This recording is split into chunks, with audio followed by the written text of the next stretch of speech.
Good morning, everyone. Can you hear me okay? Perfect. Welcome to Regis Village. Thank you to the leaders of our great state, including county and local leaders that are here today. Nearly 5 years ago, BEX was able to leverage state, Alameda County, City of Hayward funds to acquire this campus and bring forward a one-of-a-kind model of care for the most vulnerable Californians. As a grantee for the capital acquisition, improvements, and operations, BEX accepted the challenge to deliver one of the most complex care campuses in record time. Regis Village is intentionally designed as the hub of care court and co-located continuum of services for people who have been living outside, who face behavioral health challenges, substance use challenges, significant physical health challenges. The goal is straightforward. People move indoors quickly. They stabilize. We connect them to long-term housing and recovery pathways. Today at Regis, we have permanent supportive housing, 70 permanent supportive housing residents for individuals with complex medical fragilities and other challenges. Residents have already moved in. With their own lock and their own key, they now call Regis Village their home. Behavioral health bridge housing. We have 44 behavioral health bridge housing interim units for largely connected clients to care court. This program allows people to come inside immediately, receive wraparound services, and stabilize them to a permanent pathway for permanent housing. These first two models, 114 units total, are already operational. We did not wait for full renovation. We implemented a phased construction plan with our contractors, Oliver and Company, so that each wing completed, as they are completed, can bring people inside without delay. That is efficiency, that is urgency, that is needed, and that is impact. In the next 4 months, the remaining phases will be completed, and we will bring the following services online. 40 medical respite bed units for unhoused individuals stepping down from physical health hospital stays, so recovery happens indoors and not on the streets. A sobering and stabilization center where 12 individuals at a time can receive medication-assisted detox from drugs and alcohol, serving over 3,000 individuals annually. 20 specialized detox beds for those who need additional 7 days of detox support. 40 residential treatment beds for individuals who need up to 6 months of care as they progress in their recovery. A wellness and urgent care center for where up to 40 individuals per day can receive support to avoid unnecessary institutionalized care. And lastly, 44 interim rapid rehousing units for Hayward's unhoused neighbors with services focused on increasing income, accelerating exits to permanent, sustainable housing with dignity, and preventing the cycle of homelessness, a cycle of entering back into homelessness, I will close with this. Every intervention here is evidence-based. It is within BAC's scope of work, expertise. We have practiced and practiced for many years, and we would not be able to do this, and I would not be able to do this without recognizing our CEO, whose leadership and advocacy has made this possible.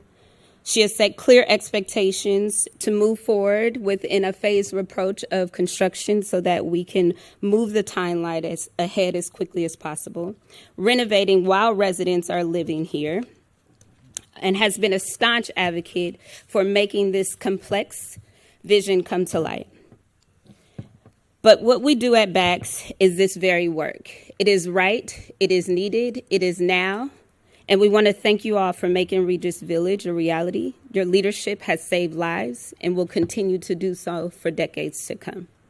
Next up, we will hear from our esteemed supervisor, Alameda County Supervisor Elisa Marquez.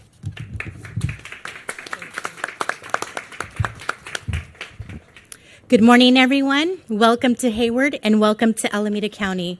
My name is Elisa Marquez, and I represent District 2 on the Alameda County Board of Supervisors. I'd like to personally thank Governor Gavin Newsom. Thank you for your leadership, to you and your executive team. Thank you for your commitment and support. The state has been instrumental in helping Alameda County address housing, homelessness, and mental health issues, including funding sources for HAP, Home Key and Home Key Plus, programs like Care Court, and supporting projects like Regis Village, where we're standing here today. We're grateful for the investments the state has made under Governor Newsom's bold and visionary leadership. Let's give him a huge round of applause. I'm also proud that Alameda County was the first to host a Project Room Key hotel during the pandemic, enabling our community members to have safe housing. We've used HAP funding to significantly expand access to street medicine, housing navigation, interim and permanent housing.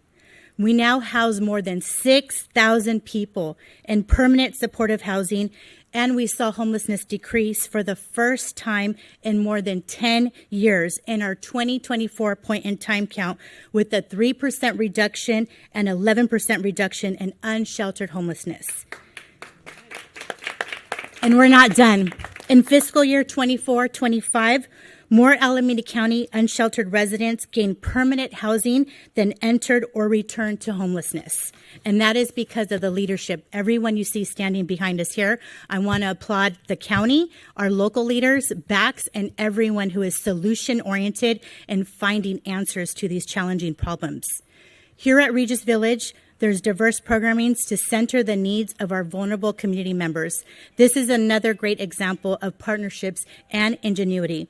There is a whole spectrum of services here to support people with their housing and health needs, and I'm proud of the way our county has partnered with BACs to optimize the use of both space and funding, and you see that here.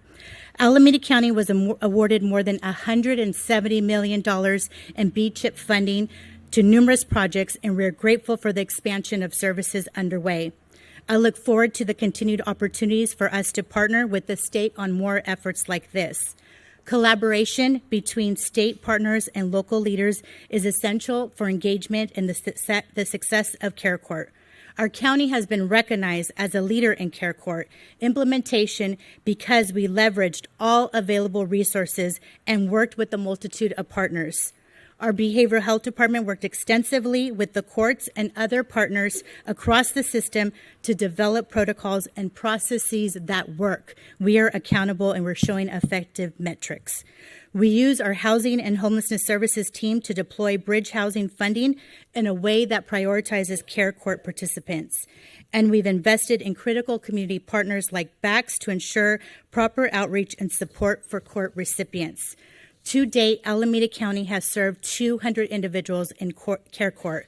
More than ever, our community provided much needed assistance to our most vulnerable community members, and this is critical now, especially due to the negative impacts of H.R. 1. Regis Village, again, offers a model of integrated services and support that will become even more important due to these federal cuts. I am proud that Alameda County is leading the way in providing care with dignity and respect. I'd now like to introduce one of our critical system partners in advancing the work of Care Court. Please join me in welcoming the Honorable Judge Sandra Bean. Good morning. Well, I was delighted to be asked to speak. There are a lot of people who could have spoken on this subject, including Kate Jones, who's standing over there. To the extent that our Care Court has been successful, it's because of the collaboration and relationship that the court has developed with behavioral health, with the Public Defender's Office, and with BACs. We have really worked together well, and we started early on when we knew that we were going to have to stand up this department. We started working in April of 2023, and behavioral health hired a consultant to help us coordinate ourselves. When you think about having the court with a lot of egos and a big agency like behavioral health, it was really important to have somebody independent who would coordinate us and help us along the way to learn to work together. And I believe that we have learned to work together really well, and it's been a pleasure for the court to be able to work with an agency. Courts don't typically do collaboration, so this has been very different for us. I was fortunate to be the person who was asked to do the care court because I was the only one who wanted to do it. The other person who was interested retired, so I was delighted. I really felt a need for this program in Alameda County. I've lived in Alameda County since 1977, before most of you were born, and it's heartbreaking to drive around the community, to go to the courthouse where I work, and see the people who are living in just horrific conditions. And this CARE Act court really serves the most vulnerable people, the people with mental illnesses. But what I learned early on is that it's not just the mental illness, it's also substance abuse and also developmental disabilities. So these are folks in the community who really can't take care of themselves on their own. And it's very important for us to get out in the community and try to do everything we can to assist these folks. I was asked to talk about a couple of cases that would be our successes. We've had a number of people who have done really, really well. And what comes to mind is someone on the high end of the spectrum and someone on the low end of the spectrum in terms of intellectual ability. We have a woman who is developmentally disabled. She had substance abuse problem and also a significant mental illness. She now has her own apartment. She's taking medication, and she's doing extremely well. We have people with advanced degrees who are also in the CARE Act court, and somewhat similar to the person that I just described, we have a person who was a debate champion before his mental illness, and then at one point in time developed mental illness, became homeless. His petition was brought by his family, and he's doing very well. He has his own apartment now. So the housing component for our CARE Act participants is critical. It's one of the most important things that we can give them. I had a person who was in court not too long ago who was telling me about how he was living on the street and he had to protect his belongings at all times, that he was being assaulted, that he would have his possessions stolen, and he was just so grateful to have a place to live. And I know that we in Alameda County really embraced the CARE Act and the CARE Act court when Governor Newsom and the legislature enacted this bill. We were all delighted to do everything possible to make it work. And we're still doing everything we can to try to innovate as much as possible. We've been going to one of the subacute facilities to hold court, and I was going to call that a pilot project, but I heard that was a bad word to say. We've been doing that for the last couple of months to see if we can really develop the relationship with these folks that you have to get them to work with us. And Bax is out there in the community seeing people 20, 30 times before they say yes. You would think that when you come and offer these services to people, they would be delighted. But we've got to consider that we've got people who have been really preyed upon their whole life, or at least during the time that they've had their mental illness. They don't trust. So when you come and offer them things, they're understandably suspicious. So we're working very hard to try to get engagement with the people in the community, and my job is really easy. I just get to sit there and hear all the wonderful stories and things that people are doing, and it's a delight for me to do that type of assignment. And I really appreciate everybody in behavioral health, the Public Defender's Office, and Bax, and the governor and the legislature for giving us the opportunity.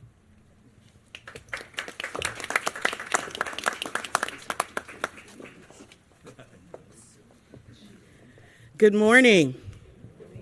Thank you, Judge Bean. I have witnessed firsthand how these court programs can really make a difference in our communities. My name is Tamika Moss, and I serve as the Secretary of our Business Consumer Services and Housing Agency. And I'm really excited to be with you all this morning to announce two critical awards that we are providing today to many regions across the state of California. You know, every time I come out to these press conferences, I'm reminded of what it takes for all of us to work together in order to have the kind of impact that Californians expect and the kind of outcomes that people deserve. And I would be remiss not to thank BACS for your leadership, for your partnership. It's the local partners that allow state investments to really make a difference in our communities. And Jamie, it's been a pleasure to work with you all these many years. And this is just one more example of BACS's dedication to making sure that people have safe and dignified housing and the services that they need to thrive. So thank you. I wanted to talk quickly about our HAP 6 grantees that we're announcing today. There are 20 regions across this great state who are heeding the call. They're taking this seriously. They are putting together regional collaborative plans. Alameda County, many of our counties across the state are putting together regional plans to address our housing and homelessness crisis with the urgency that it deserves. In addition to today's announcement, more than 23 regions have received our HAP 6 funding, totaling almost $579 million. We throw those numbers around a lot, but what that really means is our HAP program, which we know is a high-impact, evidence-based program, has helped more than 330,000 Californians across the state and housed more than 90,000 people over the multiple rounds of this program. So when the governor asks us to make sure that our programs and partnerships are making a difference, it's in these regions that we are able to see that evidence of success. In addition to our HAP 6 awards today that we're announcing, we're also announcing our Home Key Plus program, which is a product of our Prop 1 funds that the voters of California so generously provided. And today we are announcing 8 new Home Key Plus program awardees, which is investing more than $131 million, funding 443 affordable homes, 91 of those for our veterans who are experiencing homelessness and struggling with behavioral health issues. The Home Key Plus program is crucial in creating permanent supportive housing for Californians who are most at risk of homelessness.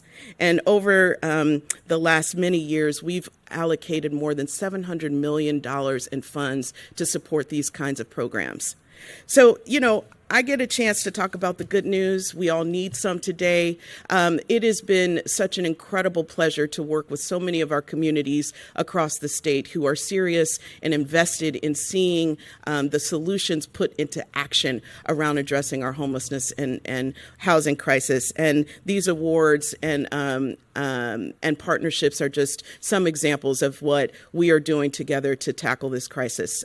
So thank you so much. It's now my pleasure to introduce my partner in crime, our Secretary of our Health and Human Services Agency, Kim Johnson. Good morning, and thank you, Secretary Moss. Absolutely partners, because what we know works is the integration of housing, health, behavioral health, substance use disorders. That's where we're seeing the positive outcomes, and that's where we're seeing the success here in Alameda County and all across the state. So grateful for the Alameda County community. This is a few trips I've taken here in the last several months specific to care, really because they are doing it right. The level of urgency that Alameda County is putting forward to help that individual with the most significant behavioral health needs. And Judge Bean, I've been able to sit in her courtroom a couple of times recently and seen the relationship that she has developed with care court participants that makes all the difference in the world, that someone is connected and caring about them, that someone is not giving up on them, and really, again, identifying the resources that they need and prioritizing. So it is about accountability. It's that Judge Bean is able to say, what more can we do? How can we address this housing barrier today? That is all the difference for that individual being med compliant, because those meds might make them drowsy and they have to be on alert when they're on the street. So just seeing this in action, seeing the real success of the people, seeing the passion of relatives who have been trying to get the support, their loved ones supported and connected over time has just been tremendous. And that level of urgency has to happen all across the state of California in the same way. CARE really is part of the broader behavioral health continuum work that we've done with the legislature and the governor's leadership to think about behavioral health transformation, meaning that anyone, anytime across the state can get the help they need when they need it on the full continuum of services that we have, whether that's maybe a friendship line for an older adult all the way to CARE, where it is really about helping those with psychotic disorders and supports getting the connections that they need. So it is a tool, but it's a critical tool. And it's a really saying that we are not going to let that hardest to serve slip through the cracks anymore. They aren't going to be the repeat person showing up in the ER, the person that's showing up with these chronic conditions, that we are going to address their needs and really wrap the service array that's being built in real time, as you see here today, as part of how we do this. So I want to again thank the voters for Prop 1. That's part of our story here. You're seeing here the work in action where this is a campus, where again we are thinking about the individual who might have access and functional needs, an older adult that also might be have bipolar disorder and might also need to use substance use disorder services and supports, and being able to meet the needs of individuals when and where they need it is exactly what we're doing here today and what we're investing in across the state, so that we are seeing a difference in our communities across the state. CARE is not a criminal penalty. It's not a mass conservatorship program. It's not a substitute for housing or treatment investment. What it really is a tool for accountability within the behavioral health system. The court ensures the county provides that robust and responsive set of services, and so again supports the population with the most complex needs. I want to just share with you through January of this year, courts across California have received 3,817 petitions. Petitions are a way that many responders can get the person engaged. That's everyone from a EMT provider to the relative caregiver who can petition the court.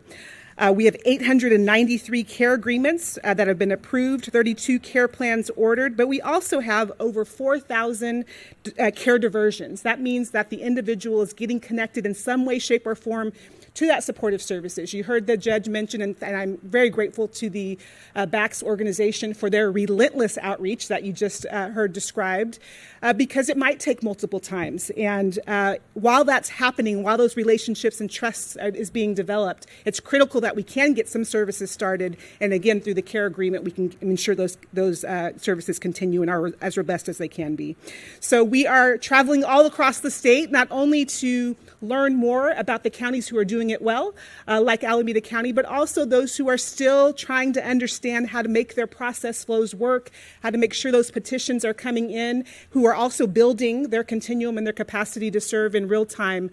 And we are out in communities helping them, again, lifting up that best practice at the same time. So we're grateful for the work across the state, and we have to continue with the urgency that the people that we wouldn't want to be given up on if we were in those circumstances need from all of us across the state. So grateful to be a part of this. I want to thank particularly we have the mayor, we have supervisors behind me, you heard from one, but also we have 3 assemblywomen who are champions, Banta, Ortega, and Wahab here in Alameda County, and I want to appreciate their partnership, because in all conversations that we're having together, it's about how we're meeting the urgent needs of communities in this moment. So very, very grateful. Oh, I'm just giving her a hard time because she's so happy she's a senator. Excuse me, Senator. Thank you, Senator. Thank you. The legislators and the policymakers. Very good, very good. Just maybe it's something in the future.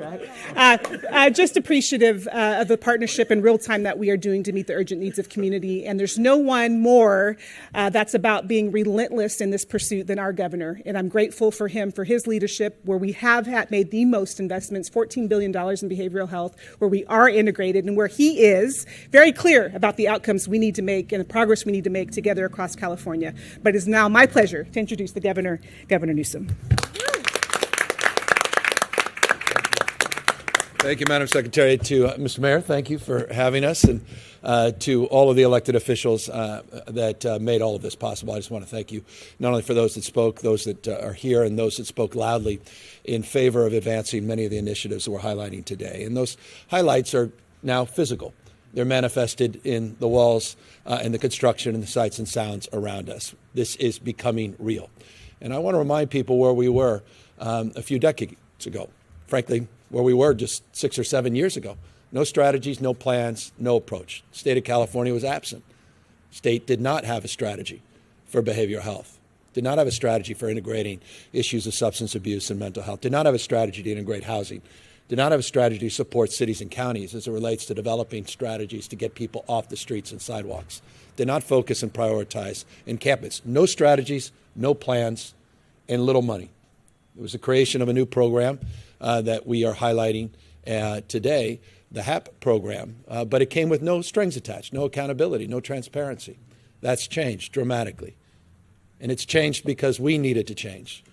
In 1959, there were 37,000 locked beds in the state of California, and a population that's half the size of the population today. 37,000 beds in a population that's half the size today. When we initiated an effort to try to knit back investments, we highlighted that roughly 5,500 units exist today. Population that's double the size, 37,000 down to 5,500. It's the origin story here in the state of California.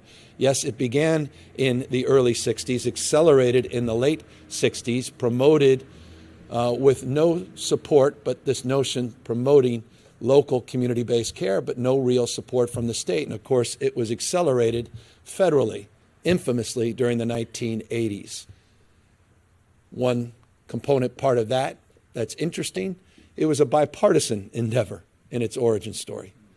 And so while it's easy to cast aspersion and point fingers, it was both Democrats and the Republicans that wanted to move in a different direction. But ultimately, we fell short.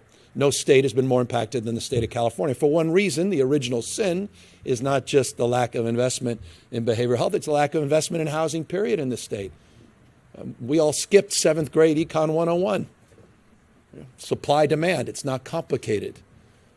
And for decades and decades and decades, we had housing policies that frankly, outsourced to local government, just as been the case with many of the behavioral health and homeless programs until the last few years.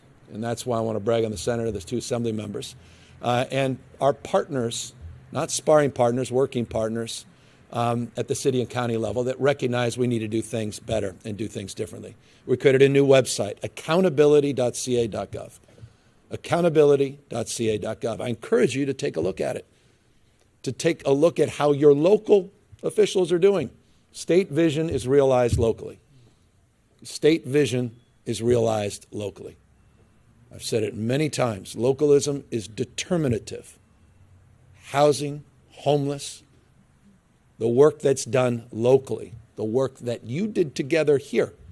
It's not the state. The state enabled and supported it. You made it happen, is what we're focused on here today, and what we've been focused on over the course of the last number of years. And that's why numerically, we're calling people out.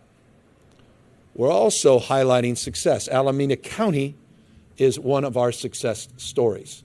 And we've highlighted them on the accountability.ca.gov website as one of the outstanding leaders in this space, yes, Care Court, but in many different spaces as it relates to the partnership and the utilization of state-backed programs and funds. Humboldt County is another. There are a number of counties that get it and are getting things done, proving it can be done when you have leadership that cares enough to get it done, as opposed to dials it in. They've dialed it up. The judge is a perfect example. Co-equal branches of government, the legislature, the executive, and the judicial branch. That three-legged stool working together, not finger pointing, but pointing North Star to solve problems. There are counties that haven't gotten it done, like Santa Clara County.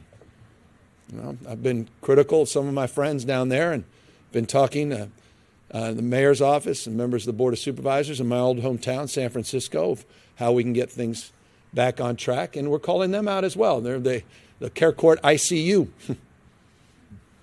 bottom 10. And look, I'm down to my bottom 10 months left in office, and the next 10 weeks, with respect, I'm not interested in a May revise that reflects funding failure more efficiently.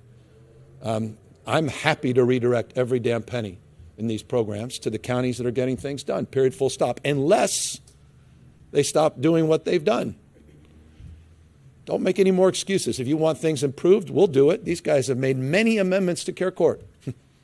Senator Umberg and others, I don't know how many, last 2 years signing a number of bills. We're iterating. This is a process. The judge didn't want to use the word pilot. We came out of the pilot phase. I'm just trying to sort of re-engage some energy here. But it is an iterative process, and a pilot is not unfair. You're doing something that's never been done, not just in the state, but in this country, moving away from the old binary of substituted care or no care, jail in the streets, to this notion of supportive care. And that's a paradigm of massive consequences. It shifts the mindset, and we shift the funding and the incentives. But we're also happy to iterate. So if those counties have specific things they need, that's why we're here, to support the effort, to support the cause, to get people off the streets and sidewalks, out of encampments as a top priority, and prove to the public that we can get things done. But the good news is, and I want to appreciate the supervisor's comments, thank you for 11%. The numeric that matters is unsheltered. Getting people in that shelter is actually a positive thing, meaning getting them support. Ultimately, we want them out 100% on their own with no subsidies. But the unsheltered is the numeric. That's been the friction.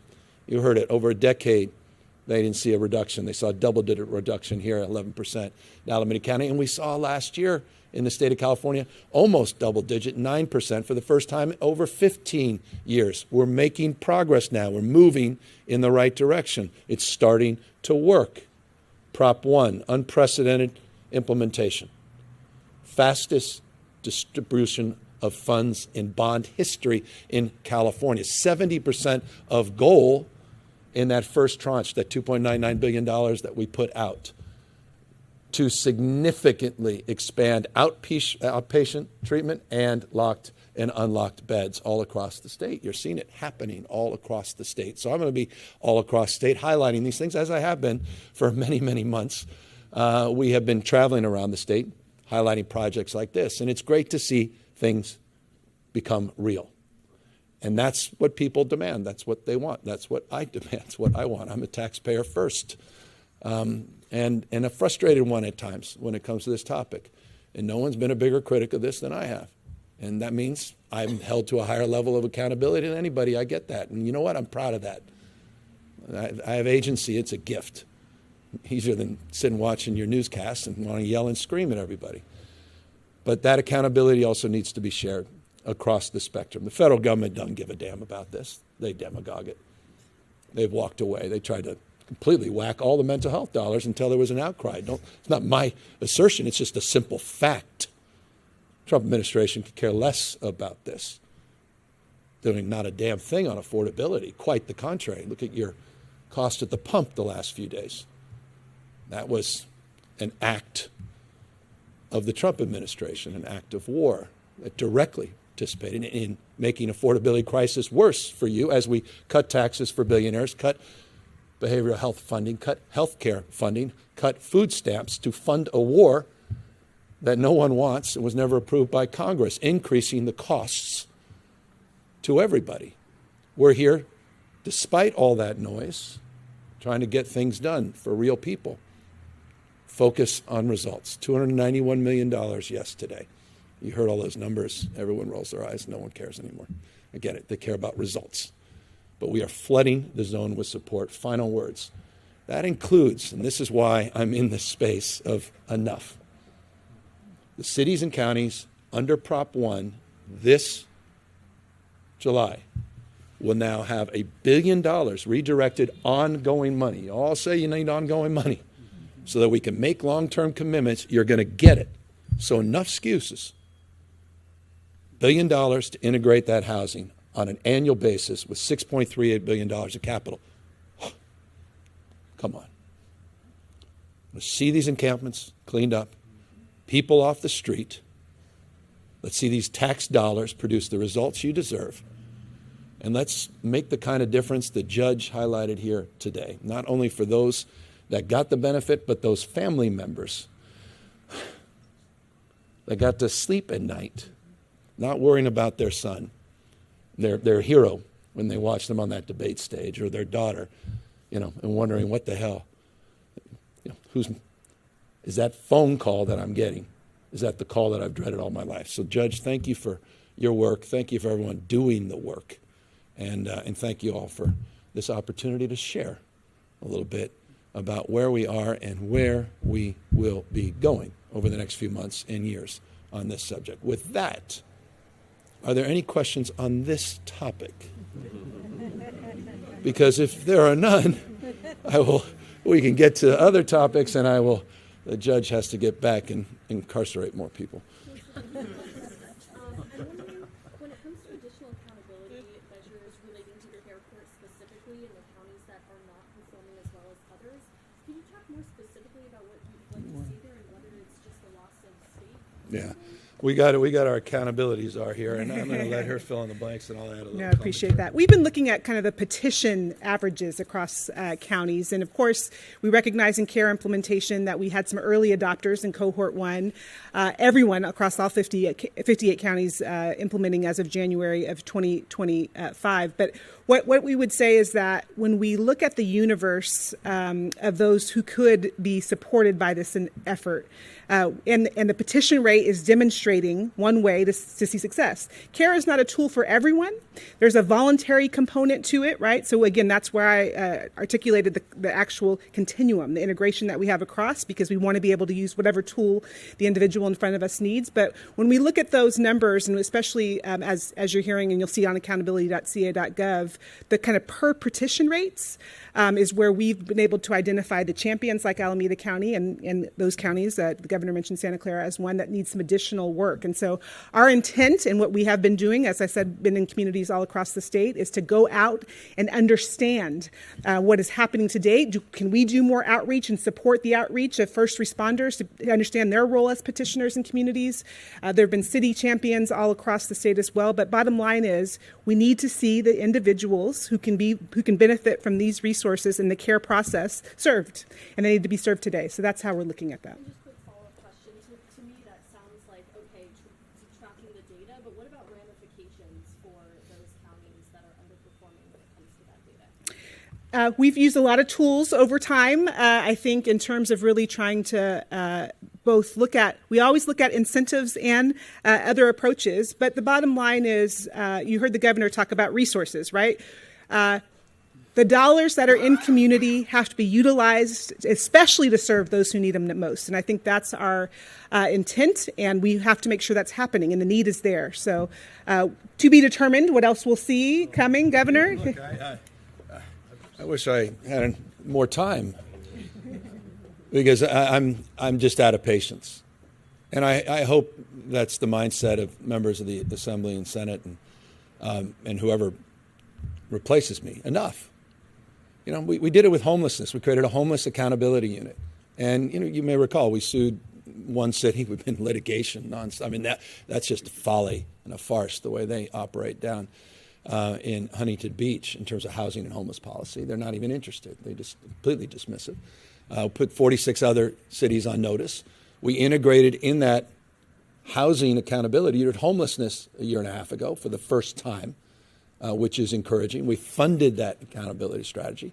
So litigation, being in compliance, you look at all the measures of accountability we put in. Every year we're iterating, we're adding additional things as it relates to RENA goals, as it relates to the housing element, as it relates to making sure that we're funding a baseline of expectations, 6.2 petitions per 100,000 residents is a specific numeric as it relates to where we are today in terms of the average care court petition, and how we then utilize that to benchmark and compare and contrast. But I'm just not interested in funding failure now.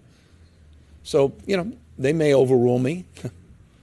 There's a lot of power in L.A. County, Riverside County, Santa Clara County, some of the counties we're calling out to overrule. But, with respect, I'm happy to sweep every damn dollar and redirect it to those, folks up in Humboldt, folks over here in Alameda, pay for performance, period. It's just, that's common sense. So if they don't come back, here's my judgment. And again, I'll submit that may revise, and we'll get into it. We'll go back and forth, and they may have a totally different point of view.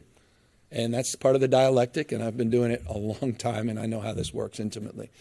But I'm at that point where I'm happy to sweep all that money. You're not using it. You're not using it effectively. You're not producing the results. It's state law. Counties are required under state law to implement care court. It's the law. So why the hell are we funding them if they can't get it done? Or they're just dialing it in. And so that's my approach. And it's not, you guys have seen me over the years as I was saying it a moment ago, once a mayor, always a mayor. I'm sensitive, Mr. Mayor. Because I know how hard they work, and no one wants to be laid out. And then you guys run and you get the mic and you say, well, the governor today attacked your county, you respond, and you get a little more ratings, and the producer says, great job. And then there's this friction and bad energy, and no one's happy. I mean, I get how all that does. I'm not trying to, do what Trump does 24/7, piss on grasshoppers to hear them sing.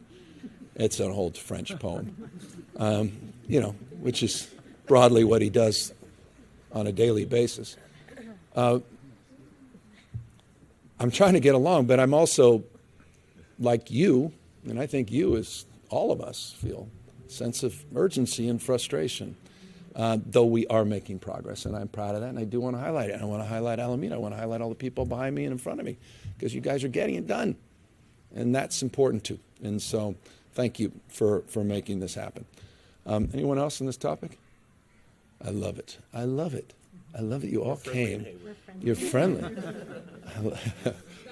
Things have radically changed. That homelessness and housing are not the dominant focus now of people. You mentioned the situation in Iran, and you mentioned the possible affordability impacts, but what else are you fleshing out in terms of the possible impacts on California? What are you tracking? What are you worried about? Well, I just, we saw the headlines of what happened in Austin.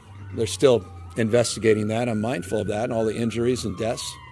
The alarms you hear outside, the sirens are across the world, not just across this country, in cities and counties small. Our Office of Emergency Service. I mean, we've had conversations over the last few days that we didn't have to have prior days as it relates to emergency preparedness and planning and unintended consequences, the uncertainty that Donald Trump has unleashed around the world. 4 service members died today, and Donald Trump spent more time talking about his ballroom than he did about the loss of those lives.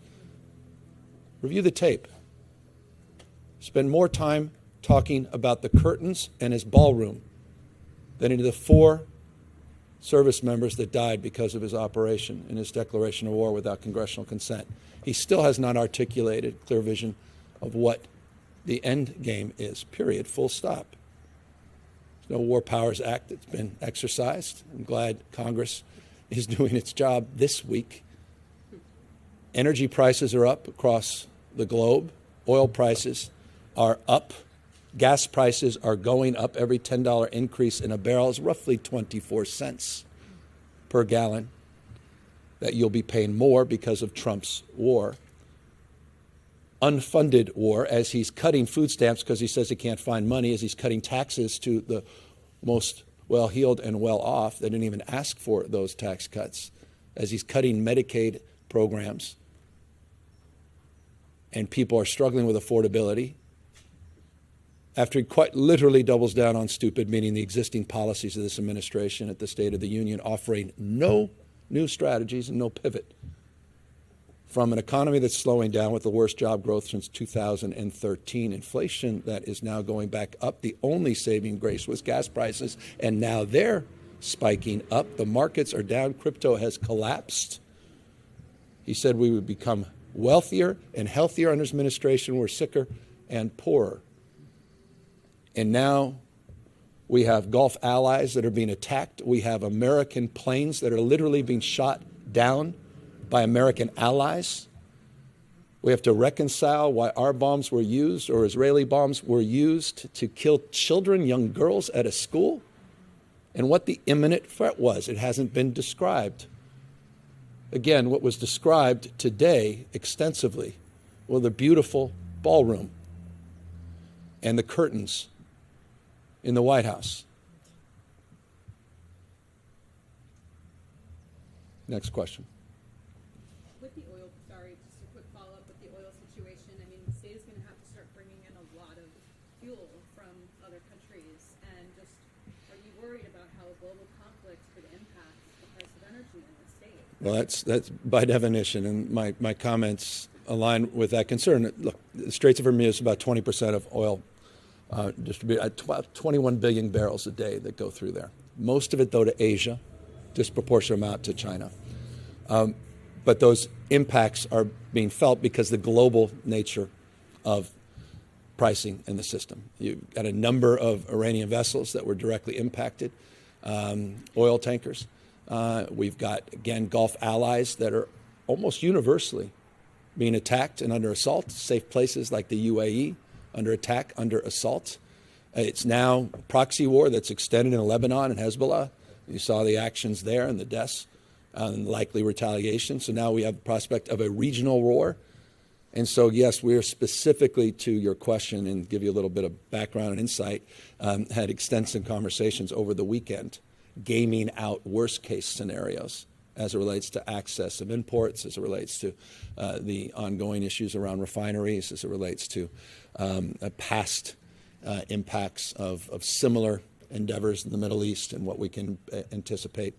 And so the whole energy team was on call this weekend, gaming those things out, and including access to airline fuel in specific terms. That was also part of our strategy. The good news is, as you know well, because of those refinery issues, we've got a wonderful group of people that are meeting on a consistent basis already. This just only reinforces the concerns we have as it relates to gas scarcity or potential just spiking of prices in the next days, weeks, and potentially months, as Donald Trump said today, that this could be months and months of additional attacks. And in return, the likelihood that we're going to see the prospect of more uncertainty, not just around the globe, but here domestically along the lines of what happened in Austin. Any other questions? Governor, since you're a big fan of our off-topic questions, polls, the race to replace you, as you know, fairly consistent. Oh, you know my position. I don't talk about this governor's race. Even if I ask you if you're concerned about lockout, whether some of those. No, I know. I told you. This is where I need. I have to let it go. I have to accept the fact that I have a sell-by date and I'm a milk carton. And I just haven't fully done that. I've been more interested, honestly, less, and forgive me, as I said, I'm turning into Jerry Brown. I always dismissed him for talking like this. What do you mean? You should be focused on us, not you. But I've been focused on, energy concerns, and honestly, and focused on things like, Prop 1 and getting things done, more accountability in care court and delivery. So I honestly haven't taken a look, and nor I don't think the public has. And the only thing I'll say this to give you something, because I know you need something, is it's been hard, I think, to focus on that race. You would have had a lot more focus last year, but there were a series of circumstances that shifted attention. Trump is 24 hours a day, sort of redirecting attention, nationalizing our focus on politics. And then you had the issues around Prop 50, which I think also took a lot of energy. You had the questions of whether or not Kamala was going to get in, whether or not Padilla was going to get in. That may have. And so people are just, I think, starting to focus a little more. And if you don't want to, just turn on your TV and every minute there's an ad.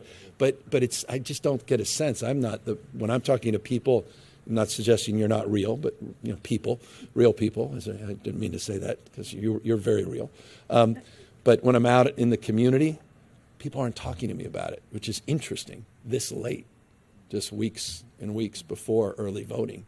And so as a consequence, I'm not directly as engaged as perhaps I might need to be.